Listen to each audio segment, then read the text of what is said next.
Tweet ಮಾಡಿದಂಥದ್ದನ್ನು ಗಮನಿಸ್ತಾರೆ. ಒಬ್ಬ ಯುವಕ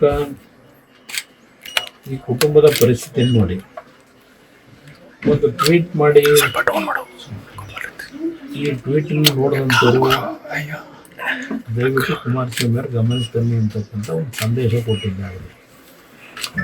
ಅದರ ಮೇಲೆ ನಮ್ಮ ಇಲ್ಲಿಯ ಸಂಜಯ್ ಅಂತಕ್ಕಂಥ ನಮ್ಮ ಕಾರ್ಯಕರ್ತರು, ನಮ್ಮ ಅಭಿಮಾನಿಗಳು ಮೆಸೇಜ್ ಕೊಡ್ತಾರೆ. ಅವ್ರು ಇಲ್ಲಿ ಬಂದು ಈ ಕುಟುಂಬದ ಪರಿಸ್ಥಿತಿಗಳೇನಿದೆ ಅದನ್ನೆಲ್ಲ ಗಮನಿಸಿ ನನ್ನ ಗಮನಕ್ಕೆ ತಂದರು ಕಳೆದ ವಾರ. ಅದರ ಹಿನ್ನೆಲೆಯಲ್ಲಿ ಇವತ್ತು ಇಲ್ಲಿ ಬಂದಿದ್ದೇನೆ. ಈ ಹೆಣ್ಣು ಮಗಳು ಎರಡೂ ಕಾಲಗಳಿಲ್ಲ.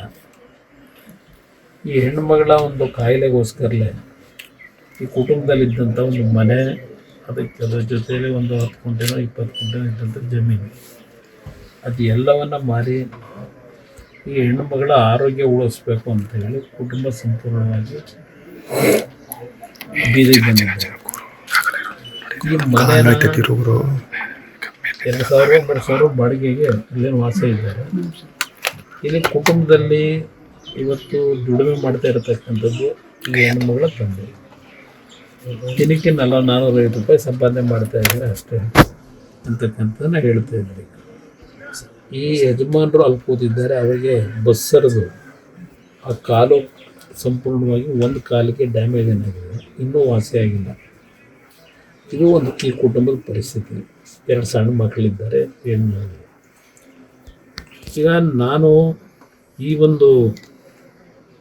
ಕುಟುಂಬದ ಪರಿಸ್ಥಿತಿ ನೋಡಿ, ನಾನು ನಮ್ಮ ಹುಣಸೂರಿನ ಶಾಸಕರು ಹರೀಶ್ ಅವರು, ನಮ್ಮ MLC ಅವರು ಮಂಜೇಗೌಡರು, ನಾವೆಲ್ಲ ಇವತ್ತೇನು ಬಂದಿದ್ದೇವೆ.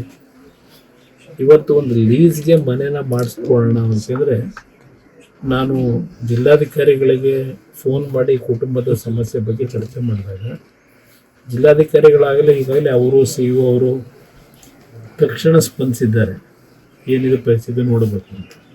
ಈಗ ತಹಶೀಲ್ದಾರರು ಬಂದಿದ್ದಾರೆ. ಇಲ್ಲಿ ಪ್ರಶ್ನೆ ಸರ್ಕಾರದಲ್ಲಿ ನಾನು ಚೆಕ್ ಮಾಡಿದಾಗ CO ಅವರು ಹೇಳಿದಂಥದ್ದು ಇನ್ನೂ 1 ವರ್ಷವಾದರೂ ಸೈಟ್ ಕೊಡ್ತಕ್ಕಂಥದ್ದು, ಮನೆ ಕೊಡ್ತಕ್ಕಂಥದ್ದಕ್ಕೆ ಸರ್ಕಾರದಲ್ಲಿ ಬಜೆಟ್ ಇವತ್ತು ಸಾಧ್ಯ ಇಲ್ಲ ಅಂತಕ್ಕಂಥದ್ದು ಒಂದು ವಿಷಯ ನನ್ನ ಗಮನಕ್ಕೆ ಬಂದಿದೆ.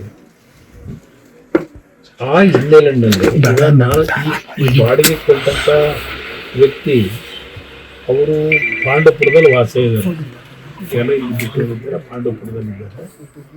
ಅವರಿಗೆ ನಾನು ನೋಡೋಣ ದೂರವಾಣಿ ಕರೆ ಮುಖಾಂತರ ನಾನೇ ಮಾತಾಡೋಣ ಅಂತ ಹೇಳಿ ಲೀಸ್ಗೆ ಏನಾದರೂ ಕೊಡ್ಲಿಕ್ಕೆ ಸಾಧ್ಯ ಇದ್ದೀನಿ ಅಂತಕ್ಕಂಥದ್ದನ್ನು ಮಾತಾಡ್ತಿದ್ದಂಗೆ ಅವರು ಇಲ್ಲ ನಾನು ಮಾರಾಟ ಮಾಡಬೇಕು ಅಂತ ತೀರ್ಮಾನ ಮಾಡಿಬಿಟ್ಟಿದ್ದೀನಿ ಅಂತಕ್ಕಂಥ ಪಾಪ ಅವರ ಕಷ್ಟಗಳೇನಿದೆಯೋ ನಾನು ಅವ್ರ ಬಗ್ಗೆ ಟೀಕೆ ಮಾಡಿ ಅವರು ನನ್ನ ಗಮನಕ್ಕೆ ಅಂತಂದಿದ್ದಾರೆ. ಒಂದು ವಾರ 10 ದಿವಸದಲ್ಲಿ ನಮ್ಮ ಇಲ್ಲಿಯ ನಮ್ಮ ಲೀಡರ್ಗಳಿದ್ದಾರೆ, ಮತ್ತು ನಮ್ಮ ಶಾಸಕರು, ವಿಧಾನ ಪರಿಷತ್ ಸದಸ್ಯರು, ರವಿ, ನಮ್ಮ ಸಂಜಯ್ ಇವರಿಗೆ ಎಲ್ಲರಿಗೂ ಗಮನ ಕೊಟ್ಟಿದ್ದೇನೆ. ಇನ್ನೊಬ್ಬರು ನಮ್ಮ ಅಭಿ ಅಂತ ಹೇಳಿ ಅವ್ರಿಗೂ ಹೇಳಿದ್ದೇನೆ, ಇಲ್ಲೇ ಯಾವುದಾದ್ರೂ ಒಂದು ಮನೆ ಇಲ್ಲ ಮಾರಾಟಕ್ಕಿದ್ರೆ ಇಲ್ಲ ಲೀಸ್ ತಕ್ಷಣ ನೋಡ್ಲಿಕ್ಕೆ ಹೇಳಿದ್ರೆ ಒಂದು ವಾರ 10 ದಿವಸದಲ್ಲಿ ಅವ್ರಿಗೆ ವ್ಯವಸ್ಥೆ ಮಾಡ್ತಕ್ಕಂಥದ್ದು ತೀರ್ಮಾನ ಮಾಡಿದ್ದೀನಿ.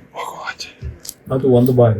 ಅದ್ರ ಜೊತೆಗೆ ಅವ್ರ ಕಾಲಿಗೆ ಸರಿಪಡಿಸ್ತಕ್ಕಂಥದ್ದಕ್ಕೆ ನಮ್ಮ ಬೇಕಾದಂಥ ಕೆಲವು ಡಾಕ್ಟ್ರು ಹೇಳಿದ್ದಾರೆ, ಹೇಳಿ ಸರಿಪಡಿಸ್ಲಿಕ್ಕೆ ಪ್ರಯತ್ನ ಪಟ್ಟು ಒಂದು ಅಂಗಡಿ ಹಾಕಿಡ್ಲಿಕ್ಕೆ ಒಂದು ಜಾಗ. ಮೇಡಮ್ ಅವರೇ, ಒಂದು ಏನಾದರೂ ಒಂದು ಜಾಗ ಎಲ್ಲಾದರೂ ಇಲ್ಲೇ ಕೊಟ್ಟರು ಪರವಾಗಿಲ್ಲ, ಇಲ್ಲೇ ಕೊಟ್ಟರು ಒಳ್ಳೇದಮ್ಮ, ಒಳ್ಳೆ ಕೊಟ್ಟರು ಒಳ್ಳೇದಮ್ಮ. ನಾವು ವ್ಯವಸ್ಥೆ ಏನು ಬೇಕೋ ಮಾಡೋಣ, ನೀವು ಸ್ವಲ್ಪ ಅದರಿಂದ ಇವತ್ತು ಅವರು ದುಡಿಮೆ ಮಾಡ್ತಕ್ಕಂಥದ್ದಕ್ಕೆ ಒಂದು ಸಣ್ಣ ಅಂಗಡಿ ಹಾಕೊಡ್ತಕ್ಕಂಥದ್ದಕ್ಕೆ ಏನು ಬೇಕೋ ವ್ಯವಸ್ಥೆ ಮಾಡಬೇಕು ಅನ್ನೋ ತೀರ್ಮಾನ.